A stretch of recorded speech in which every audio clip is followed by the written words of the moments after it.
Jumbo, jumbo, jumbo fun camp at home.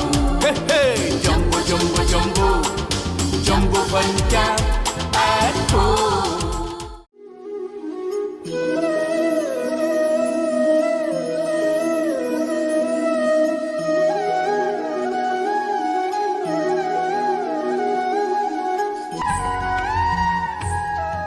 स्वागत पिला माने आज आम नवम श्रेणी ओडिया पाठ्यपुस्तक साहित्य धारार कहामुख अनाई बंची पद्यटी को पढ़ा।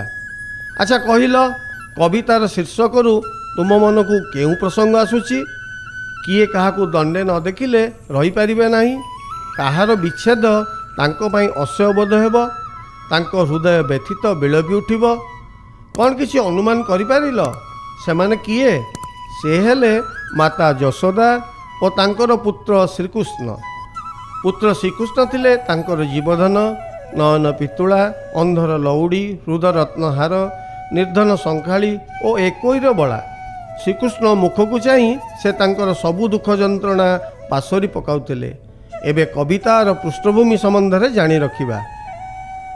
द्वापर जुगरे कंसर अत्याचार रे कृष्ण मथुरा परित्याग करी गोपरे नंद यशोदांक पुत्र भाव में खूब आदर जत्न रे बढ़िथिले। कृष्णकर अलौकिक शक्ति रे आतंकित कंस मथुरा रे धनुष्यव आयोजन करी बालक श्रीकृष्ण को मल्ल मानक द्वारा हत्या करने को षड्यंत्र करिथिला। कंसर कठोर आदेश रे मंत्री अक्रूरंक सह कृष्ण मथुरा यात्रा करने को बाहरिबारु यशोदांक मातृहृदय आशंकार व्याकुल होई उठिछि। जड़े साधारण स्नेहशाली जननी परी से पुत्र विरह म्रियमाण होई पड़िछन्ति।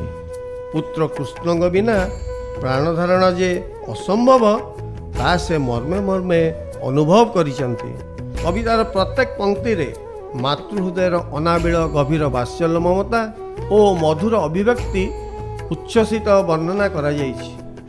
रीतिजुगर विशिष्ट वैष्णव कवि भक्तचरण दास यशोदा को एक भूखंडर रानी रूपे चित्रण न करी एही धूली धरणीर साधारण माटीए परी तांकर वेदना विलाप और आवेग को प्राणस्पर्शी सरल प्रांजल जीवंत भाव में वर्णना करिसेंति।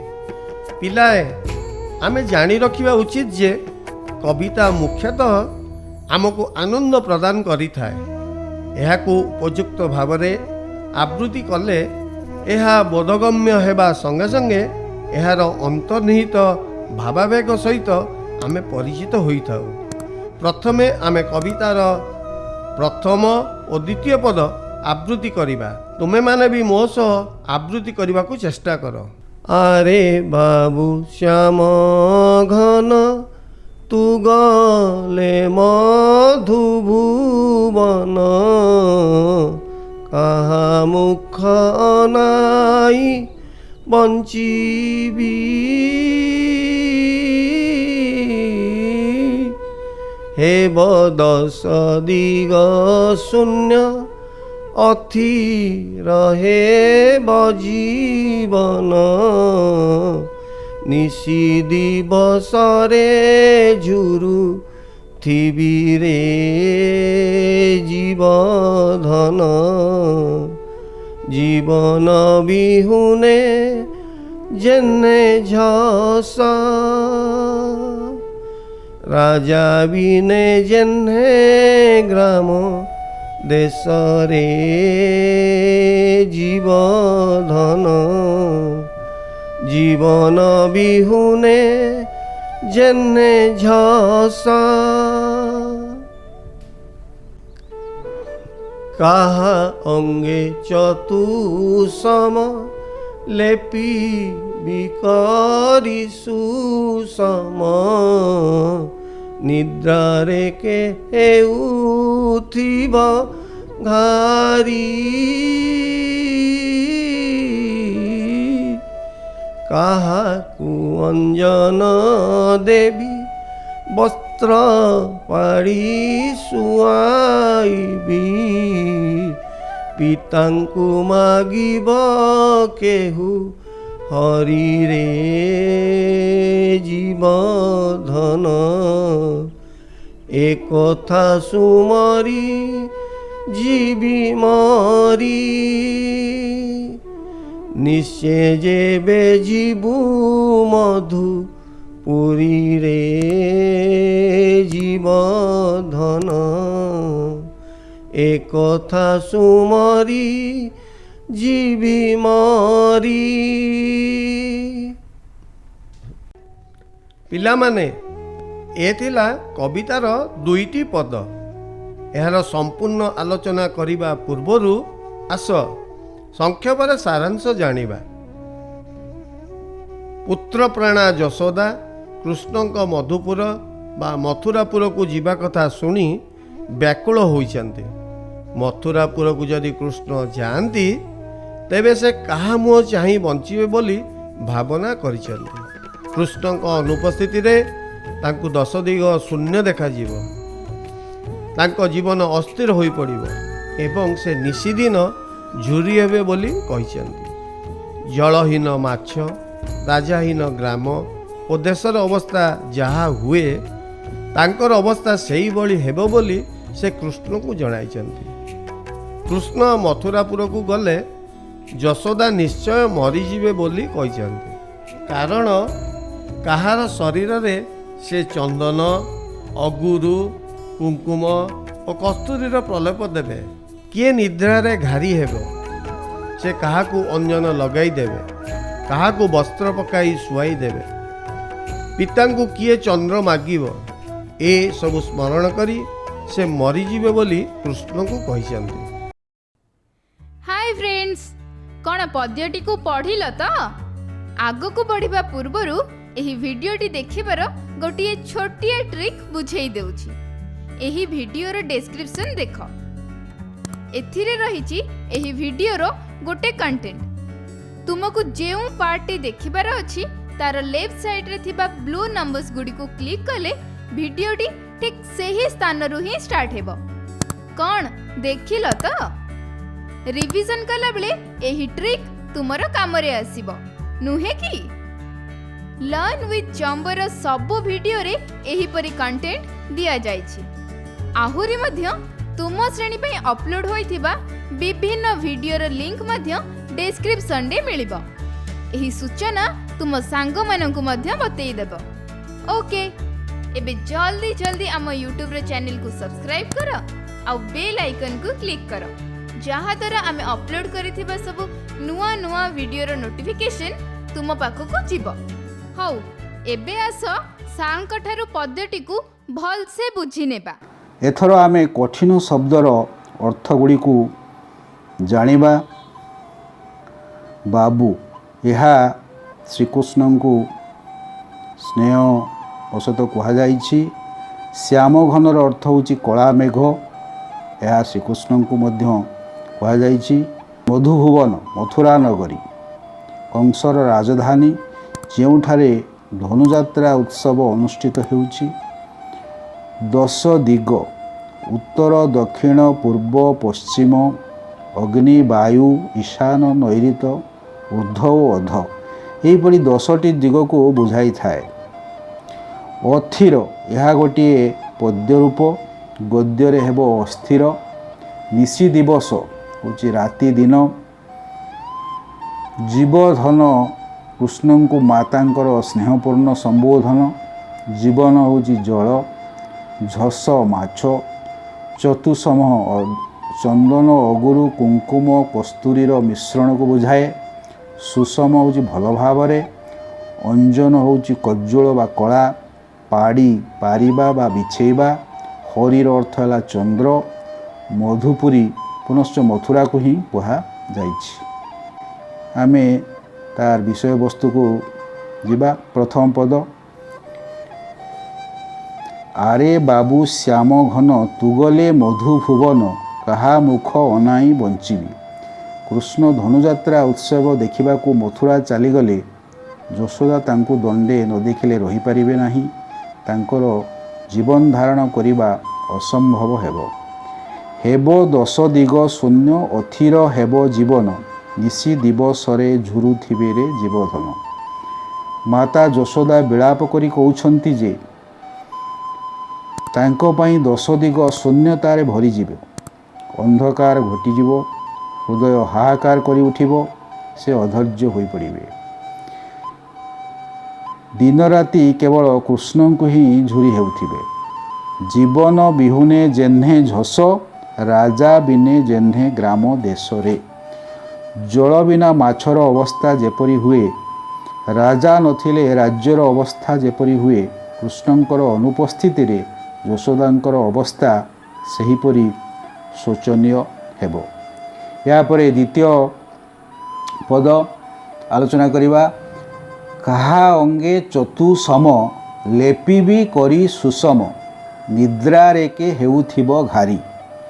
ମାତା ଯଶୋଦା ବାହୁନି କରି କହୁଛନ୍ତି ଯେ ହେ ପୁତ୍ର କୃଷ୍ଣ, ତୁମ ବିଚ୍ଛେଦରେ କାହା ଅଙ୍ଗରେ ମୁଁ ଚତୁସମ ଅର୍ଥାତ୍ କସ୍ତୁରୀ, କୁଙ୍କୁମ, ଅଗୁରୁ ଆଉ ଚନ୍ଦନର ପ୍ରଲେପ କରିବି। ଚତୁସମ ଲେପନ ସମୟରେ କୃଷ୍ଣଙ୍କର ଚକ୍ଷୁ ଧୀରେ ଧୀରେ ନିଦ୍ରାରେ ମୁଦ୍ରିତ ହୋଇ ଆସେ। କାହାକୁ ଅଞ୍ଜନ ଦେବି, ବସ୍ତ୍ର ପାଡ଼ି ଶୁଆଇବି,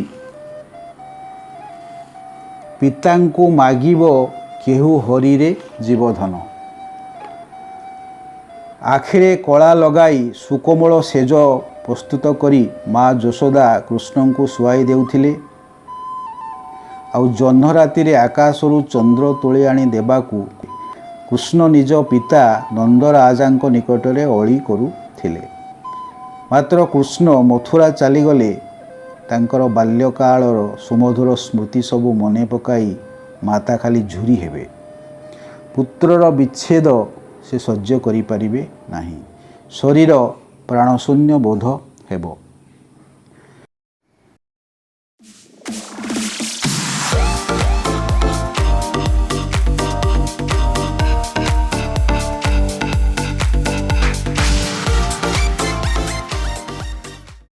ଏଥର ଆସ ପିଲାମାନେ କବିତାଟି ଆଗକୁ ଆବୃତ୍ତି କରିବା। ବାନ୍ଧିବି କାହାର କେଶ, କୁସୁମେ କରି ସୁବେଶ, କାହା ଲଲାଟରେ ଦେବି ଚିତା, କାହାର କନେ କୁଣ୍ଡଳ, ଖଞ୍ଜିବିରେ ମୋର ବାଳ, କାହା ପାଇଁ କରୁଥିବି ଚିନ୍ତାରେ ଜୀବଧନ, କାହା ଅଙ୍ଗୁଧୂଳି ଦେବି ପୋଛି, କାହାକୁ ବା ପିନ୍ଧାଇବି କାଛିରେ ଜୀବଧନ, କାହା ଅଙ୍ଗୁଧୂଳି ଦେବି ପୋଛି। ଯେତେବେଳେ ବନେ ଯାଉ ସଙ୍ଗରେ ମୋ ପ୍ରାଣ ନେଉ, ନିମିଷେ ବିଚ୍ଛେଦ ନ ସହାଇ, ଏବେ ଯିବୁ ମଥୁରାକୁ ମୋତେ ସମର୍ପିକାକୁ, ଚନ୍ଦ୍ରମୁଖ ନ ଦେଖିଲେ ମୁହିଁରେ ଜୀବଧନ, ଜୀବନ ହାରିବି ଗଣ୍ଡ ଜଳେ, ତୁମତେ ଅନ୍ତର ହେଲେ ତିଳେରେ ଜୀବଧନ, ଜୀବନ ହାରିବି ଗଣ୍ଡ ଜଳେ। ପିଲାମାନେ ଏ ଥିଲା କବିତାର 2ଟି ପଦ। ଏହାର ସମ୍ପୂର୍ଣ୍ଣ ଆଲୋଚନା କରିବା ପୂର୍ବରୁ ଆସ ସଂକ୍ଷେପରେ ସାରାଂଶ ଜାଣିବା। କୃଷ୍ଣ ମଥୁରାପୁରକୁ ଚାଲିଗଲେ ସେ କାହାର କେଶ ବାନ୍ଧିବେ, କାହାକୁ କୁସୁମରେ ସୁବେଶ କରିବେ, କାହାର ଲଲାଟରେ ଚିତା ଦେବେ, କାହାର କର୍ଣ୍ଣରେ କୁଣ୍ଡଳ ଲଗାଇ ଦେବେ, କାହାର ଅଙ୍ଗରୁ ଧୂଳି ଝାଡ଼ି ଦେବେ, କାହାକୁ କାଛି ପିନ୍ଧାଇ ଦେବେ ଏବଂ କାହା ବିଷୟରେ ଚିନ୍ତା କରିବେ ବୋଲି ଯଶୋଦା କୃଷ୍ଣଙ୍କୁ ପ୍ରଶ୍ନ ପଚାରିଛନ୍ତି। କୃଷ୍ଣ ଯେତେବେଳେ ବଣକୁ ଯାଆନ୍ତି ସତେ ଯେଭଳି ସେ ତାଙ୍କର ପ୍ରାଣକୁ ନେଇଯାଆନ୍ତି ବୋଲି ଯଶୋଦା କହିଛନ୍ତି। କାରଣ ନିମିଷକେ ପାଇଁ ମଧ୍ୟ ସେ କୃଷ୍ଣଙ୍କୁ ବିଚ୍ଛେଦ ସହ୍ୟ କରିପାରନ୍ତି ନାହିଁ। ଯଦି ବର୍ତ୍ତମାନ କୃଷ୍ଣ ମଥୁରାପୁରକୁ ଯାଆନ୍ତି ତେବେ ସେ ତାଙ୍କୁ କାହାକୁ ସମର୍ପି ଦେଇଯିବେ ବୋଲି ଯଶୋଦା କୃଷ୍ଣଙ୍କୁ ପଚାରିଛନ୍ତି। କୃଷ୍ଣ ଯଦି ଟିକିଏ ମାତ୍ର ଅନ୍ତର ହେବେ ତେବେ ଯଶୋଦା ଗଣ୍ଡରେ ଜୀବନ ହାରିବେ ବୋଲି କହିଛନ୍ତି। ଏଥର ଆସ ସାରଙ୍କଠାରୁ ଆଗକୁ ଆହୁରି ପଢ଼ିବା। ତାପରେ ଆମେ ତୃତୀୟ ଆଉ ଚତୁର୍ଥ ପଦରେ ଥିବା କଠିନ ଶବ୍ଦର ଅର୍ଥ ଜାଣିନେବା। ସୁବେଶ ଅର୍ଥାତ୍ ସୁନ୍ଦର ଭାବରେ ବେଶ କରି ବା ସଜାଇ, କୁସୁମ ହେଲା ଫୁଲ, ଲଲାଟ ହେଲା କପାଳ, କର୍ଣ୍ଣ ହେଉଛି କାନ, ବାଳର ଅର୍ଥ ହେଉଛି ପୁତ୍ର, ଅଙ୍ଗର ଅର୍ଥ ହେଲା ଶରୀର, କାଛି ଛୋଟ ଲୁଗା ଯାହା ବାଳକ କୃଷ୍ଣ ପିନ୍ଧନ୍ତି, ନିମିଷେ କ୍ଷଣିକ ପାଇଁ, ଚନ୍ଦ୍ରମୁଖ ଚନ୍ଦ୍ର ପରି ମୁହଁ ଯାହାଙ୍କର, ଗଣ୍ଡର ଅର୍ଥ ଗଭୀର, ଅନ୍ତର ହେଉଛି ବିଚ୍ଛେଦ, ତିଳେ ହେଲା ମୁହୂର୍ତ୍ତକ ପାଇଁ ବା ଅଳ୍ପ ସମୟ ପାଇଁ।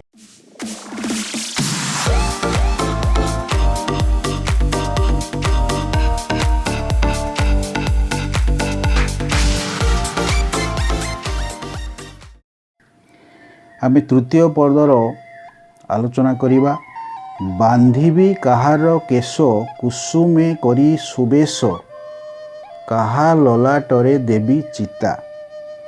ମାତା ଯଶୋଦା କୃଷ୍ଣଙ୍କର କେଶରାଶିକୁ ସଯତ୍ନରେ କୁଣ୍ଡାଇ ଯୋଡ଼ା ବାନ୍ଧି ଦେଉଥିଲେ ଆଉ ନାନା ପ୍ରକାର ସୁବାସିତ ପୁଷ୍ପରେ ତାଙ୍କର ମସ୍ତକ ମଣ୍ଡନ କରୁଥିଲେ। କପାଳରେ ଚିନ୍ତା ଆଙ୍କି ଦେଉଥିଲେ। କାହାର କର୍ଣ୍ଣେ କୁଣ୍ଡଳ ଖଞ୍ଜିବେରେ ମୋର ବାଳ, କାହା ପାଇଁ କରୁଥିବି ଚିନ୍ତାରେ ଜୀବଧନ। ମାତା କୃଷ୍ଣଙ୍କର କର୍ଣ୍ଣରେ କୁଣ୍ଡଳ ପିନ୍ଧାଇ ଦେଉଥିଲେ, କୃଷ୍ଣଙ୍କର ଅଙ୍ଗରୁ ଧୂଳି ପୋଛି ଦେଉଥିଲେ ଆଉ ବସ୍ତ୍ର ପିନ୍ଧାଇ ଦେଉଥିଲେ। କାୟା ସହିତ ଛାୟା ଭଳି ପୁତ୍ରକୁ ଗୋଡ଼େ ଗୋଡ଼େ ଜଗି ରହୁଥିଲେ। ମାତ୍ର ପୁତ୍ର ଏବେ ଚାଲିଗଲେ, ମଥୁରା ଚାଲିଗଲେ, ସେଥିରୁ ସେ ବଞ୍ଚିତା ହୋଇ କିପରି କାଳାତିପାତ କରିବେ ସେହି ଚିନ୍ତାରେ ଜନନୀ ଯଶୋଦା ବ୍ୟଥିର ହୋଇପଡ଼ିଛନ୍ତି। ଯେତେବେଳେ ବନେ ଯାଉ ସଙ୍ଗରେ ମୋ ପ୍ରାଣ ନେଉ, ନିମିଷେ ବିଚ୍ଛେଦ ନ ସହଇ। ଆର ଅର୍ଥ ହେଉଛି ଯେ ବାଳକ କୃଷ୍ଣ ଗୋପପୁରର ସାଥୀ ଗୋପାଳ ବାଳମାନଙ୍କ ସହିତ ବନକୁ ଗୋଚାରଣରେ ଯାଉଥିଲେ ଓ ସନ୍ଧ୍ୟାକୁ ଗାଈ ଗୋଠ ସହ ଗୃହକୁ ପ୍ରତ୍ୟାବର୍ତ୍ତନ କରୁଥିଲେ। କୃଷ୍ଣଙ୍କର ସେହି ଅନୁପସ୍ଥିତି ମାତା ଯଶୋଦାଙ୍କୁ କୋଟି ଯୁଗ ସମ ବୋଧ ହେଉଥିଲା। ସେ ଭୟ ଆଉ ଆଶଙ୍କାରେ ଶିହରି ଉଠୁଥିଲେ। ଏବେ ଯିବୁ ମଥୁରାକୁ ମୋତେ ସମର୍ପି କାହାକୁ, ଚନ୍ଦ୍ରମୁଖ ନ ଦେଖିଲେ ମୁହଁରେ ଜୀବଧନ। ଏବେ ପୁତ୍ର ମଥୁରା ଚାଲିଗଲେ କୃଷ୍ଣଙ୍କର ଚନ୍ଦ୍ରମୁଖ ଦର୍ଶନରୁ ସେ ବଞ୍ଚିତା ହେବେ ଓ ତାଙ୍କର ଜୀବନ କାରୁଣ୍ୟରେ ଭରିଯିବ। ଜୀବନ ହାରିବି ଗଣ୍ଡ ଜଳେ, ତୁ ମୋତେ ଅନ୍ତର ହେଲେ ତିଳେରେ। କୃଷ୍ଣଙ୍କର ବିଚ୍ଛେଦ ସହ୍ୟ ନ କରିପାରି ମାତା ଗଭୀର ଜଳରେ ଜୀବନ ହାରିଦେବେ। ଏଥିରେ ଆମେ ଦେଖିଲେ ସବୁ ପଦ ଗୁଡ଼ିକରେ ଜନନୀ ହୃଦୟର ପୁତ୍ର ପ୍ରତି ଗଭୀର ଅନନ୍ୟ ଅନାବିଳ ବାତ୍ସଲ୍ୟ ମମତା ପ୍ରକଟିତ ହୋଇଛି। ଏବେ ତ ଆମେ ପ୍ରଥମରୁ ଚତୁର୍ଥ ପଦ ଯାଏ ବିସ୍ତୃତ ଆଲୋଚନା କଲେ। ତୁମମାନେ କେତେ ଦୂର ବୁଝିଲ? ଆସ କେତେକ ପ୍ରଶ୍ନ ମାଧ୍ୟମରେ ଆମେ ଜାଣିନେବା। प्रथम प्रश्न आलोच्य कविताटी कविंकर केउं रचनारू संकलित। आलोच्य कविताटी कविंकर मथुरा मंगल षष्ठ छांदरू संकलित। द्वितीय प्रश्न कृष्ण को श्याम घन कहीं कहुई। कृष्ण रूपकांति कला मेघ सदृश्य होइथिबारु तांकु श्याम घन कहुई। कृष्ण को केउं समय रे निद्रा घारी थाए। कृष्ण को चतुसम लेपन समय रे निद्रा घारी थाए। चतुर्थ प्रश्न कृष्ण ललाटरे माता कौन लगाई दियंती। कृष्ण ललाटरे माता चिता लगाई दियंती। पंचम प्रश्न कृष्ण मुख को कौन बोली कहा जाइछि। कृष्ण मुख को चंद्रमुख बोली कहा जाइछि। षष्ठ प्रश्न कवितारे केउं भावर उद्रेक होइछि। कवितारे गभीर बात्सल्य ममता भाव उद्रेक होइछि। किछि व्याकरण भित्तिक प्रश्न आमे आलोचना करिबा। कवितारे व्यवहृत दुईटी शब्द तथा मुख आउ कुसुमर प्रतिशब्द कौन हेबो। ना मुखर प्रतिशब्द हेबो आनन बदन। कुसुमर प्रतिशब्द हेबो पुष्प आउ सुमन। सुषम दिवा और राजार विपरीत शब्द कुह। सुषमर विपरीत शब्द हेबो विषम। दिवा हेबो रात्रि। राजार विपरीत प्रजा। कवितार पद्य रूप रे व्यवहृत शब्द गद्य रूप कौन हेबो। पद्य रूप अथिर यह गोटे पद्य रूप। गद्य रे हेबो अस्थिर। जेन्हे पद्य रूप यार गद्य रूप हेबो जेपरी। पद्य रूप सुमरीर गद्य रूप हेबो स्मरण करी बा सुमरणा करी। से भली केतेक शब्दर अर्थगत प्रभेद दर्शाइबा पई कहा जाई पारे। तथा चिता यार दुईटी अर्थ प्रकाश करने को हेबो। चिता गोटे होउची जुई आ गोटे होउची कपाल रे लगा जाउथिबा अलंकार बा कलरा पत्रिया बाघ मध्य होई पारे। अंतर यार दुईटी शब्द अर्थ कौन होई पारे। गोटे होउची हृदय आ गोटे होउची विच्छेद। से भली गंड गंडर गोटे अर्थ होउची गाल आ गोटे अर्थ होउची गभीर। तेणु ये भाव में आम व्याकरण भित्तिक आलोचना कले। तापर गोटे सरलार्थ केमी गोटे नमूना आम देखा केमती लिखिबो तार गोटे नमूना आलोचना करिबा। आम चतुर्थ पदर गोटे अंश निया जाइछि। जेते बेले बने जाऊ संगरे मो प्राण नेउ निमिषे विच्छेद न सही। यहाँ को केवल भाव में आम सरलार्थ लेखन करिबा। जेते बेले डट डट डट न सही या उद्धृत कमा भितर रखिबा। तापरे गोटे पाराग्राफ करिबा। संसिद पद्यांशटी भक्तचरण दासंक रचित मथुरा मंगल काव्यर षष्ठ छांदरू संकलित काहा मुख अनाई बंचीबी शीर्षक पद्यरू आनीत। प्रसंगटी कवि श्रीकृष्ण गोचारण उद्देश्य वनगमन कले माता यशोदा हृदय किपरि व्याकुलता व आशंकार भरी जाउथिला ताहा वर्णना करिसंती। आउ गोटे पैराग्राफ गोपाल बालक मानक सह कृष्ण वन को गोचारण निमंते जाउथिले। पुत्र को छाड़ी रहिबा माता यशोदा असह्य बोध हेउथिला। वन मध्य पुत्र प्रति अहेतुक विपद आशंका करी तांको मन अथय होई उठुथिला। पुत्रर क्षणिक विच्छेद तांको पई कोटि जुग सम मने हेउथिला। कृष्ण वनरू फेरिबा पर्यंत माता निजकु प्राणहीन मने करुथिले। पद्यांशटी मातृहृदयर गभीर वात्सल्य स्नेह प्रकटित होइछि। पिलामाने ए पर्यंत तुमको कविताटी किपरि लागिला। ए कवितार बाकी अंश वीडियोर नेक्स्ट पार्ट रे देखिबा। कौन पिला माने क्वेश्चन आंसर सब मन रहिला ना। एठी तो लिमिटेड क्वेश्चन तुमे माने देखिलो। आउ तुमको जदि क्लास रे भलो स्कोर करिबार अछि तेबे अधिक क्वेश्चन एंड आंसर भी जानिबा को पड़िबो। आउ से सब तुमको आम जम्बो कम्बु एवं गाइड बुक रे मिली जिवो। आउ देरी न करी एबे ही TBW रो ऑनलाइन स्टोर रु किंबा निज पाख स्टोर रु TBW guides and come book सब नहीं आस।